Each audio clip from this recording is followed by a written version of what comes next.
everybody, and welcome to today's MilSpouse Transition Stream and Podcast. I am Anna Larson, your military spouse transition expert and your host for today. Today's conversation is kind of a special one. It is the first in a series of roundtable discussions with military spouses who are either nearing transition or who have already crossed out of active duty life. We're bringing these two groups together to talk about all the things. Now, what is this roundtable for?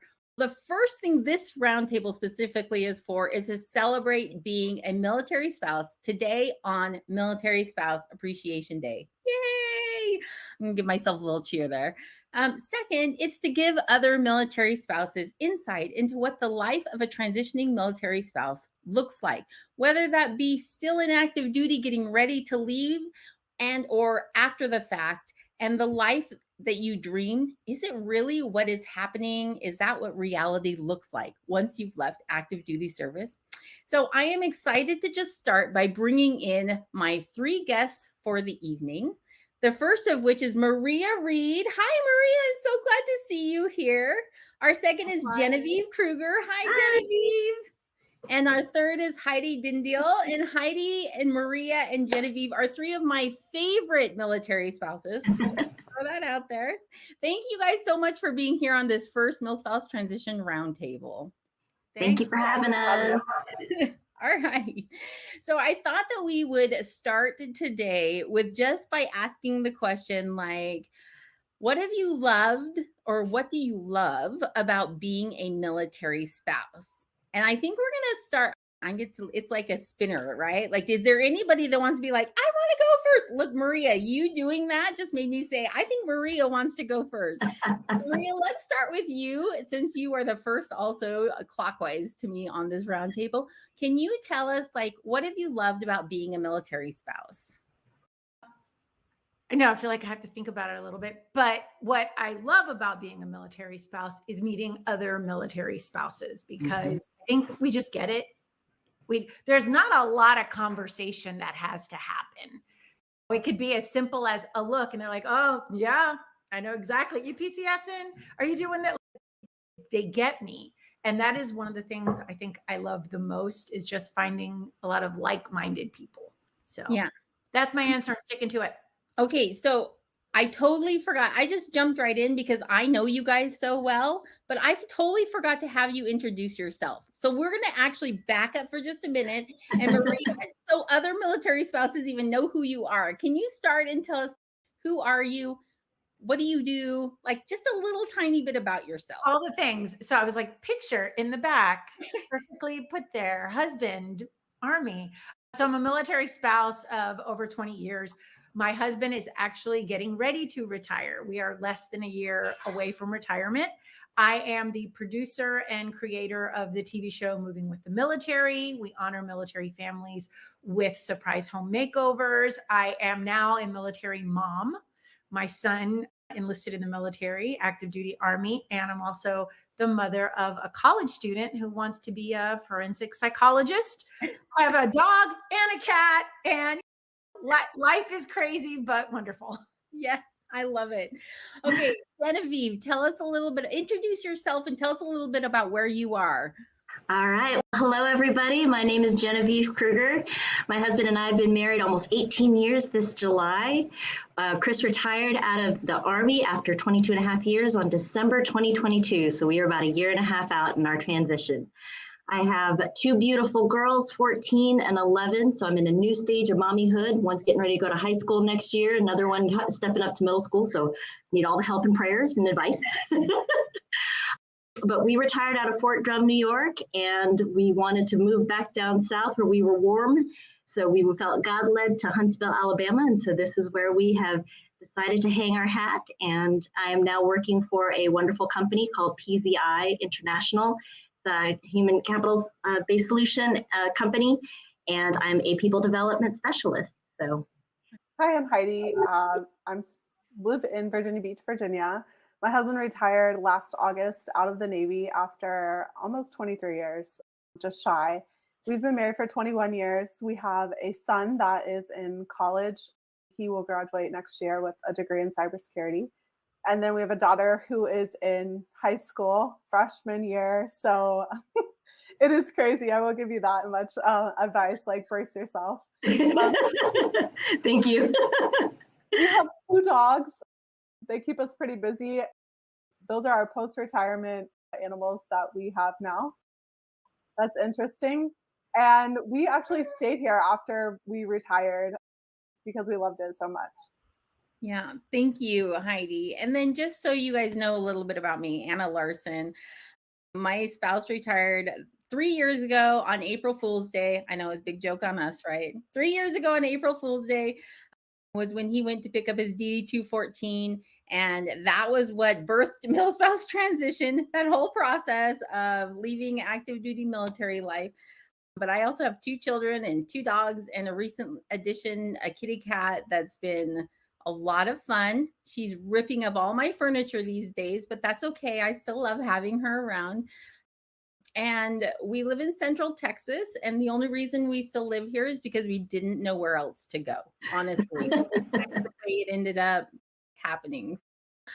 I'm sure we're going to get into all of those things, but we're going to start again. All right, now, Maria, I know I asked you this question previously, so we're just going to ask you one more time. I'm going to make you repeat your answer. Sure. Can you tell us what you love about being a military spouse? Well, I would say the thing I love the most is the people that I meet, meeting other military spouses, other service members, the kids of military families, because there's just something about us. And I say that as we're a collective us, that we understand each other. Or the kids of the military kids, they understand each other. My daughters even said quite often, it's like, oh, that must be like you can smell them. That's a military kid. There's just a thing that we know. So we have this connection. And I really appreciate that connection. It's been helpful these almost 20 years. Yes, it's really true, right? The 4 of us, I know all 3 of you, but you just met for the first time tonight. And I don't think anybody would know that just right off the bat, right? When we're having this conversation, they're going to be like, did these ladies practice this? Did they have a script in front of them? But I think it really just comes from being part of the community where you just are able to connect pretty quickly when you have that commonality. Even if our experiences are different, there is that commonality of being a military family that we get it, even though the experiences could have been different. Saying that, I'm going to go to Heidi next because Heidi is our 1 Navy family here, right? We got 3 Armies and 1 Navy. Go Army, beat Navy. I'm just going to have to throw that out there, Heidi. I was going to say it, and then I'm like, is that bad? If I say it right now? I think I say it every time I talk to Heidi at some point. Right? I'm like, sorry. But what would you say, Heidi, to that same question?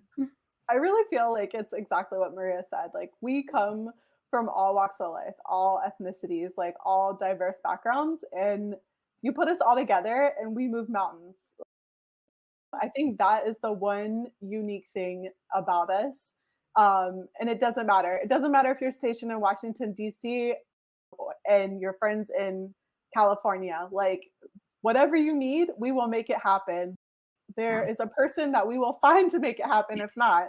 And it doesn't matter what branch you're in either. I think that's the real uniqueness about us is we do not care. We don't discriminate whether you're Army, except for football, right? Air Force, Space Force, like we don't discriminate. We all come together for the greater good and we make things happen. Yeah, I would totally agree with that. Genevieve, what would you say to that same question? I totally agree with the ladies. I think we are just a unique bunch. Wherever you go, you have a friend. And I think that's been one part of my favorite thing about being a military spouse is depending upon where that military life will take you, you'll always find a friend. Or if you don't have a friend initially, you know somebody who can connect you and you have an instant friendship right then and there. So I think we are a built-in family. I love that. When you're away from your actual family, these ladies or these families become your family and they are with you through the hard times. And that's been one of my favorite parts about being a military spouse is you have family, you have people that are there for you. Where we're at with within the transition process then? Maria, you are still active duty, right? So you are still in the thick of it. Tell us a little bit more about where you're at in that transition. Actually, we're just going to go roundtable again, same exact style. Tell us where you're on the transition process, then let the conversation begin, right? So we're at the point where we're counting days. we're about 315-ish days away. And I have very mixed feelings. Mm-hmm. And I didn't have mixed feelings until he said, I'm only like 300 and something days out. And I was like, oh, it's less than a year. And then you start thinking, what does that really mean for us, for me, for him, for just all the things? I'm very curious to hear what you all have to say, because you've already gone through the process, but now it's the conversations of what happens next. Do we stay here? Do we go? Just all the different things. So yeah, we're trying to figure it out. Do you guys remember being at that stage? Heidi and Genevieve, do you remember that? Absolutely. How did you feel at 315 days out? I still thought I had all the time in the world. I was like, 300 days, we got almost a full year. No big deal. We'll get it all done. Don't scare me. I'm sorry. We had barely a year though. So I think that was a little bit of, it was like a rush transition, but like when you're sitting there saying those feelings, it just comes back immediately because you think you're fine. And then one day all those big feelings like hit you and you're like, oh my gosh, like this is really happening. And I think it's scary. I went through this, it felt like a grief phase, right? Like where I was like, who am I going to be? What am I going to be? So honestly, they're like, oh, be resilient. Like you don't have to be resilient when your husband's transitioning. Give yourself grace and allow yourself to feel those feelings because they're very real. You've been in this for a long time and you've been surrounded by so many people. And I think the way that I explain it is we're always like on this go mode. And like when you retire, you're not in that go mode anymore. So coming off of that go and being on a pause, it's, oh, what do we do? You don't understand it right now, Maria, but I promise you, you're going to be like, oh, this is so different. And it hits you. It just hits you in a different way emotionally. And you overcome it, definitely. But it's like a grieving period of who am I going to be now? Yeah. I feel, and I don't know if anybody's felt this way or if this is the weirdest thing, but will I even matter? Because I feel like I've been a military spouse. So I'm going to equate it to this. My husband is a veteran, will always forever be a veteran, no matter what happens the rest of his life, what other job he will be, he will always be a veteran. I will no longer be a military spouse ever. And I'm like, the generation that's coming up, will they care? I just feel like I will get tossed away. Okay, you were here. Thanks. Bye. Maria, I'm actually going to let Genevieve answer this because we're going to do combination because Genevieve and I were just talking about this a little bit. I still very much call myself a military spouse. There's this unseen parentheses with the R right there after that word for me, right? Like retired military spouse, which is a little bit weird, but in my head, I'm like, it's been such a big part of my identity for so long. To have to say that is not something I am any longer is not something I'm prepared to do. And anyway, I'm going to let Genevieve talk to this just a second, and I'm going to tell you a little story. Okay, Genevieve, please tell Maria how you feel about this. Oh my goodness. I have so much that I will definitely unpack later, but I have all of the same feelings that you had in the beginning. I think it was really neat. I got to talk with, if you all know who Jen Amos is, who's the podcaster for Holding Down the Fort. She got to interview me right before, and she interviewed Chris, and we talked about all of the sunshine rainbows of what we thought it was going to look like. And then after that interview, after Chris retired, it hit me like a brick wall. There was a lot of things that we never talked about, expectations of what I thought it was going to look like versus what he thought it was going to look like. And in the transition period, he was stepping out of the boots and he was finally getting able to walk away after a successful 22-year career. Whereas I was a wonderful volunteer for military spouses, but I also was not in the workforce. I hadn't been in 13 years. And so here I was trying to step back into the workforce after 13 years. And so I'm ramping up a resume. I'm saying, oh, I've volunteered and I've done all of these things. I'm trying to share my value. And there was a part of me that I really felt like, if I'm not a military spouse, then who am I? And then I was trying to find that identity and going, okay, so who am I? And then trying to express that to other people. I've done this, I've worn this hat, I can totally do this. I just need a chance. And so I went through a period after Chris retired where he was excited and he was like, yeah, I've done all these things, where I was going, now I want to prove myself and do something as well, but I don't know what that is. I don't know what that looks like. And I struggled. And there was one day I was going through my resume, I was collecting all of these things, and it hit me like a brick wall. I said, this isn't my life anymore. I have been a military brat. My dad was in the Air Force. Both grandparents served in Navy and Army. And then I married military. And so this has been my life, and it was coming to a complete screeching halt. I didn't know how to navigate it. And I actually, like Heidi said, I had a moment of grief. And 2022 was just a hard year. I think there was a combination of things from beginning to end. We had a death in the family. I lost a fur baby. We moved to a new place. So there was a lot of things that we just didn't unpack.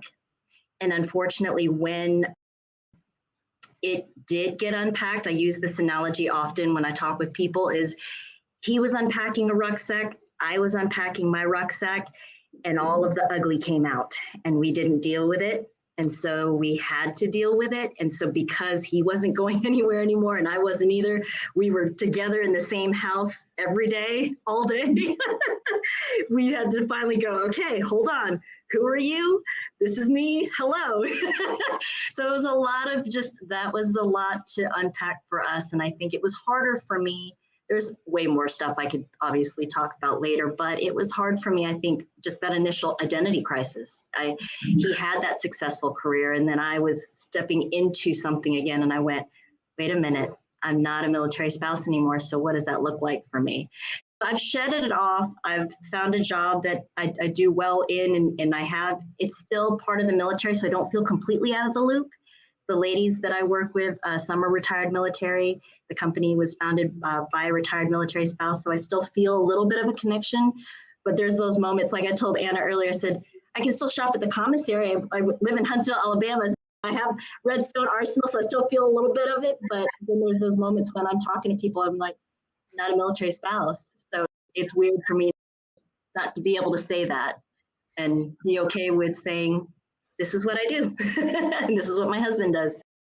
Moments when you are going through that post-transition time frame where that hits you still. When I went to a USO in an airport for the first time, and the guy said, retired military aren't allowed in here any longer. And I was like, what? That's the first time I'd ever heard that. It's only if there's space available and they want to let you in, right? It is not for retired military. It is active duty families only. That was another one of those like side swipe moments of, yeah, you are not an active duty military spouse anymore. You don't have the same privilege you've always had for 20 years, right? I've never heard of that until right now. Mm-hmm. Yeah, that was my experience. They did let me in. He's like, but I'm going to let you come in anyway because you look very sad right now. I'm like, yeah, because I'm about to cry because you just said that to me. I didn't know that was not something I could do any longer. And it was a moment of embarrassment a little bit too. Should I have known that? Should I have already known that as a retired military family, we're no longer allowed to use the USO's services? Like I probably should have, right? But it was another one of those ticks on my list of I wasn't fully prepared for what all of this truly means. And you're going to have those moments like that. Another one I really love is when I went to, this is actually where I was just about at your stage, Maria. We were about a year out and we went to a one of the military spouse luncheons here on Fort Cavazos. And there's this one table in the front and all these old ladies, and I'm talking older ladies, like old, like 80s, sitting there. Okay. They're all military spouses from decades ago, and they all still frequent these luncheons every single month. And this is like, it is like they are holding on for dear life. And somebody cracked the joke like, hey, in just a few more months, Anna, you're going to have to move to that table over there because you don't get to sit at the military spouse table anymore. You have to go sit with the retired military spouse table. And I laughed at the time because at the time I hadn't had that identity crisis that we're talking about yet, right? Like it hadn't hit me what that really meant. So I understand where you're at, Maria. It is a scary place to be, to wonder that. And I'm curious, just asking, just digging a little deeper with you, and feel free to be like, I'm not talking about that right now, but your job, headlights look right now. yeah, but your job as this TV producer of this show is so strongly tied to you being a military spouse and understanding that active duty life. What do you think that's going to look like for you? I'm petrified. And I know we have a unique circumstance. Not a lot of people create a TV show, but I have had these questions recently come up of other military spouses who want to create their jobs, their businesses, their identity based on the fact that they're a military spouse. And my first response is don't. Figure out what you want to do with not being a military spouse. And it's because I'm feeling that. I'm feeling okay. And I've multiple times when we've gone to networks and tried to sell the show or get involved with the network picking us up, they've said to my face, it's really nice, but you're not the service member. When is the service member going to be in the show? You're just the spouse.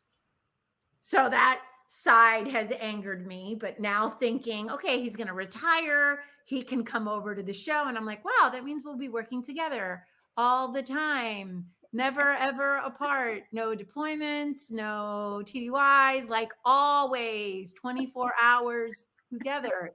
And, just all the feelings, but I'm afraid on both sides. Will it still matter because we built the show on being a active duty military family and understanding that, but then we're not? Or do we just make that part of the show now that, hey, here we are, here's the next step, we're now a veteran family? Yeah. Heidi, what would you say to that? Because I know that, tell Maria what you would say to her question. So I think from watching you and then watching you help veteran families as well, you've already integrated into that veteran space without even knowing it. So I feel like you could do both, honestly. And also don't feel like, because I was the same way.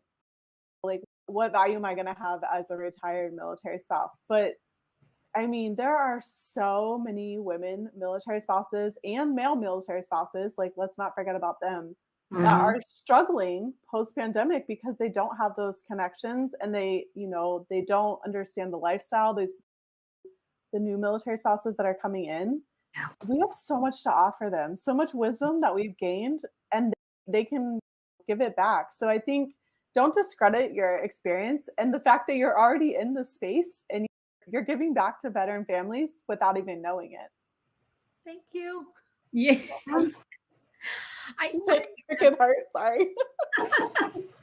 So one thing that Maria said that I would love to add to this conversation is having your spouse be there all the time. I was talking to another spouse that is about a year out earlier today.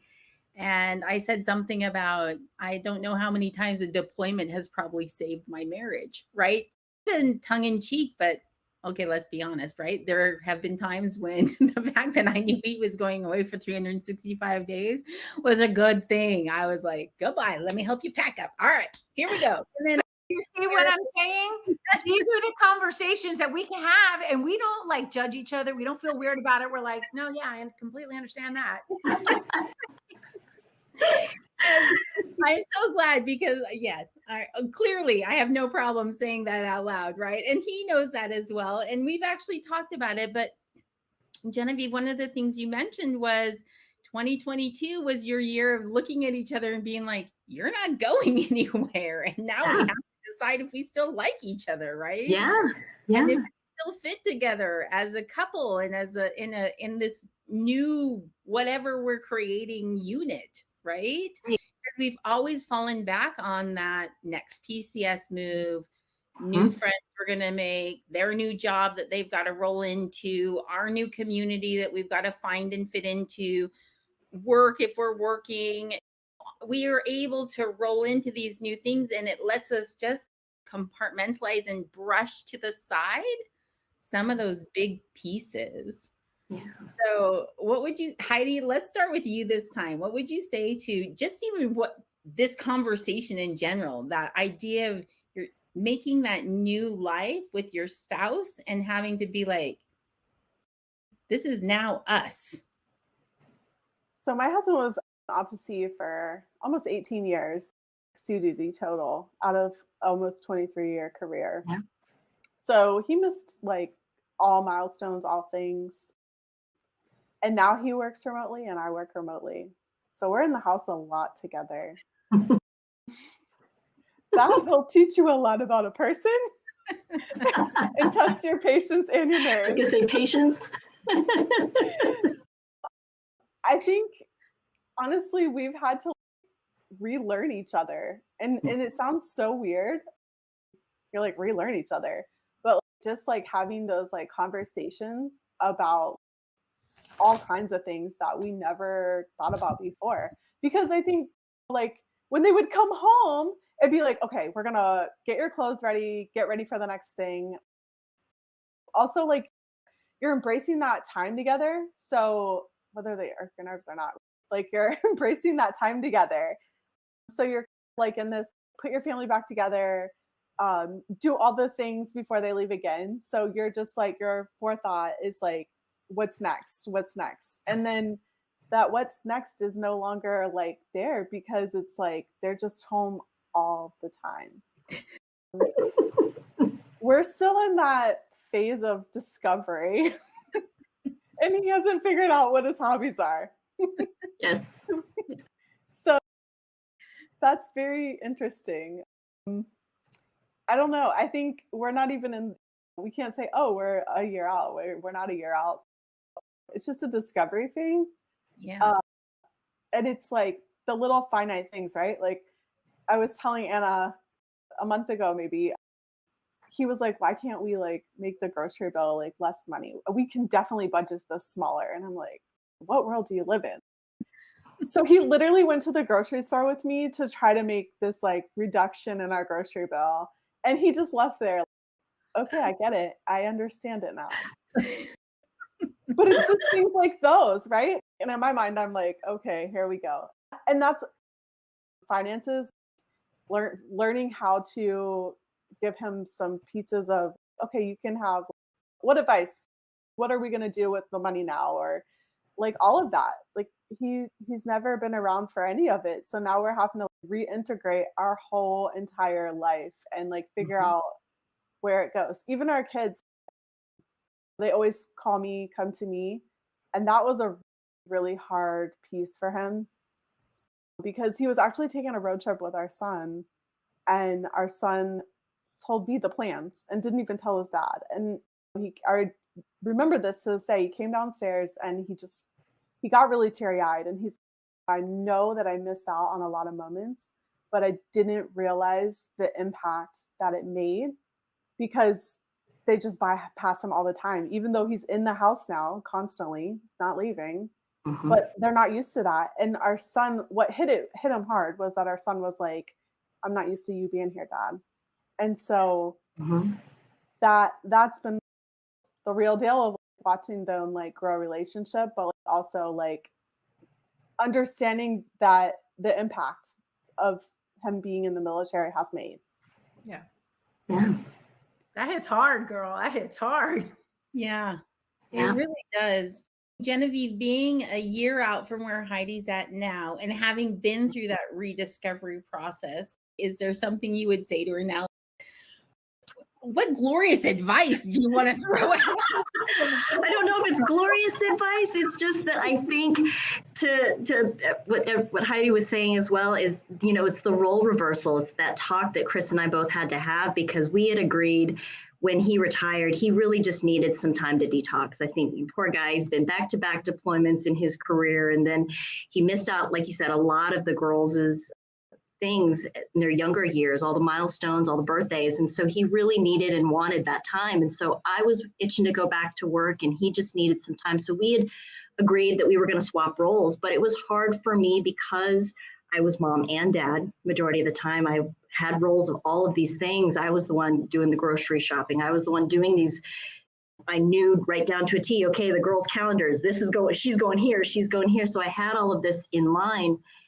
And to give some of that up was hard, because when I started going back to work part-time, he would go, okay, so where's she going out and what's happening on this day? And so he had to get back into the groove of the schedules. And then it slowly got easier, and it became actually more fun, because there were times he's like, okay, I'm going to go to the commissary, I'm going to hit Costco, I'm going to hit Walmart. And I'm thinking, yes, you take all of this stuff. You can do grocery shopping. So it let go of those things to where now we've become more comfortable in those roles. But that took, I think, a good year for us to come and get there, because he didn't have a hobby. So there were things that I was like, why don't you go find something to go do? Why don't you? He never really knew what to do. So it's come to where now, where we are in this stage, he has Tuesdays, he goes to the shooting range. Thursdays, he goes to counseling for the veterans, which he actually enjoys. His Mondays are now grocery days. Like, he's got a routine. So it's weird, because I'm the one that's coming home from work, and then he's the one that goes, go change, I've got dinner. And I'm like, yes, I don't have to cook. So it's a very unique, interesting role. But it was a lot of having to give a lot of those things to him, and even push the girls to him, because now that they're 14 and 11, they're still, the girl's going to come to mom first, but there's things that they ask me, and I go, you're going to have to talk with your daddy, because daddy's home. And so it's gotten them used to where now they're building a closer relationship in their teen years with daddy more than they've ever been, because he's home.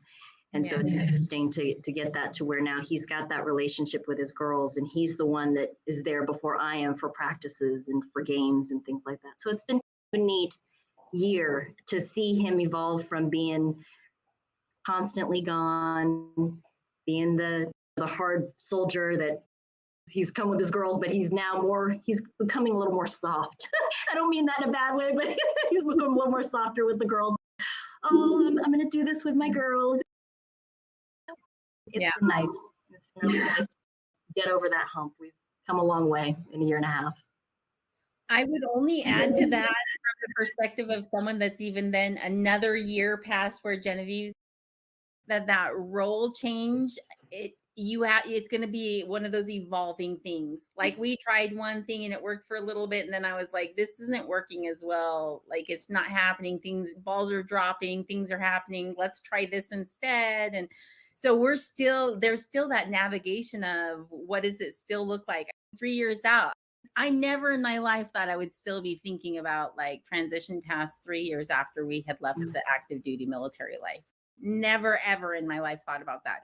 But it is probably a daily, definitely weekly, but almost a daily conversation about something happening at the VA, an appointment that he needs to go to, like where he's at with something, some sort of new role reversal or family situation that we've got to try and navigate through. So with all of that, Maria, now I'm curious, right?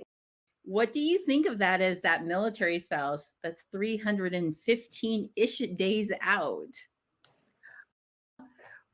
As I'm listening to all of you talk and the role reversals and just things of that nature, I start to think, how am I, not we, let's just call it what it is. How am I going to handle that, where I have been the boss of moving with the military? Buck stops with me, and he's planning on coming over to the show. Are we going to be able to handle that where I am the boss? Or am I not the boss anymore? Like how is that going to work out? It can make for some great television because or I don't know. I don't know. And I think that because our kids are a little bit older, that we don't have the sports things anymore that already happened for us. We have one that went to the military. So it's at a different step. And I love watching their relationship blossom. Our son came home due to an injury for a short time, but being able to, he has that military talk with dad. I'll never be able to have that conversation, not that way.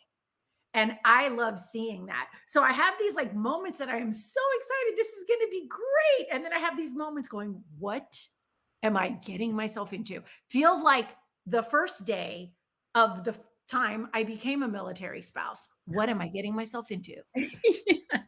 I feel exactly the same way.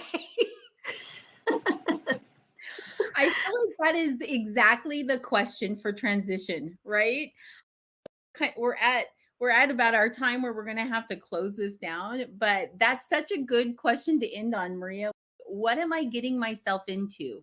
And I think as military spouses, retired or active duty, when you get to that transition phase, some of us feel like, I got this. I know I felt like that. I felt like this is going to be a breeze. I'm smart and resourceful. I can do this. I've weathered lots of deployments. We've moved overseas 3 different times. I got this. I homeschool my kids, right? If I can homeschool my kids, I can do this, right? Yes.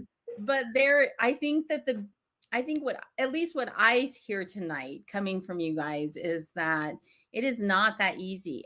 And even though each of us had our own little different journey or thing, I'm just going to say thing, right? We all had our own little thing, even though we all had that thing that maybe caused the issue or set us on a different path or stalled us out for a moment or two.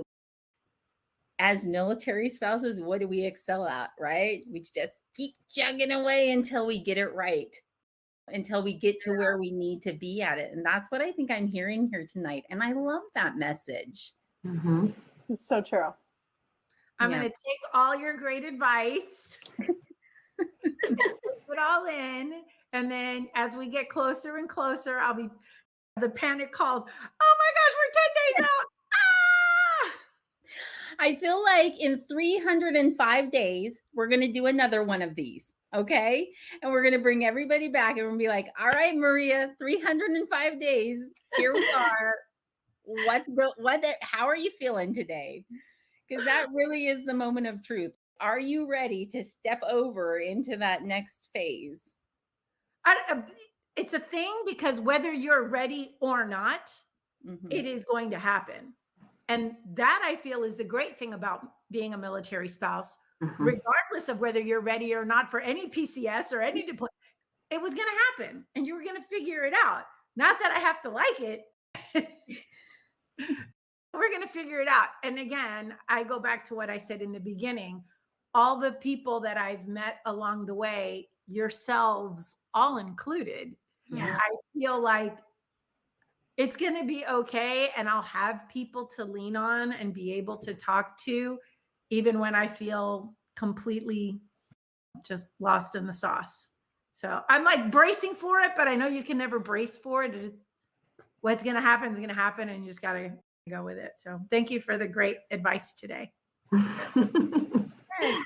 Genevieve, Heidi, Maria, thank you guys so much for joining me here on this first MilSpouse Transition Roundtable. I just want to wish you happy Military Spouse Appreciation Day. No matter where you are at in your journey, I appreciate you. I appreciate the advice I've gotten from you, the friendships I've received from you, the makeover to my bedroom, Maria, that I received from you, because that is like my comfy zone, my space of peace in my home, and I love it. But just even more than that, just watching you ladies just pave that way for future military spouses like Maria, it's a big deal. And I hope that you know how much that is appreciated. And that is a huge part of why we have a day celebrating that life we've lived, right? So thank you so much for joining me today. We're just going to go ahead and sign off. We can say goodbye to everybody that's watching us live. Thank you so much. And we will talk